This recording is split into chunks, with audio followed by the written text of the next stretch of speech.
Now, some special thank yous before we kick this event off. I would like to thank and welcome all of our speakers from the United States. Monique Morez and Bob Anderson from the Organic Trade Association here in the front, Melody Meyer from Natural Foods, United Natural Foods, and Jim Wedeberg from Organic Valley.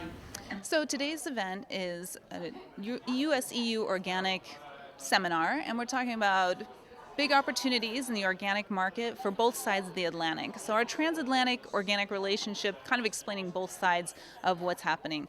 We have German people, we have organic industry representatives here from the United States. So we've tried to get together a group of people who can really talk about the industry and have a fulsome discussion to see where it's headed. Okay, so this shows you a breakdown of household penetration for organic products in the United States. The U.S. organic industry is doing very well.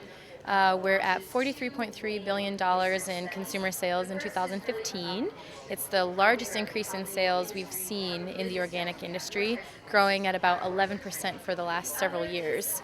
And I think there's plenty to learn from the German industry here. For example, all organic retail is something that we don't have yet in the United States. So most organic products are mixed in with conventional on the shelves in big box retailers, which is really driving organic sales. But it's nice to know that you can go to a store and find 100% organic products 100% of the time.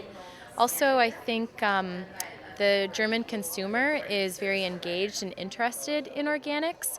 In the United States, we have to do a lot of education on what the real differences are and why it's important, really sharing that it's better for you, better for the farmer, better for the environment.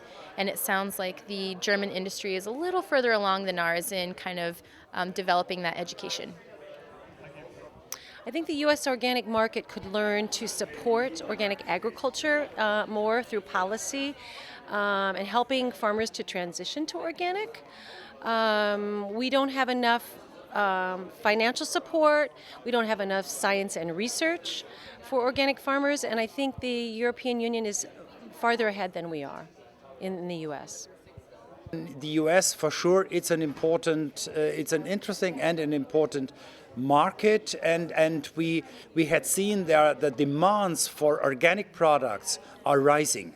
They're rising extremely, and we had seen that the US customers, they need the rest of the world and they need these open discussions. So that is an important item. In 2012, the United States and the European Union signed an organic equivalency arrangement, and this pretty much broke down all the barriers between the United States and the EU in terms of labeling and our different systems.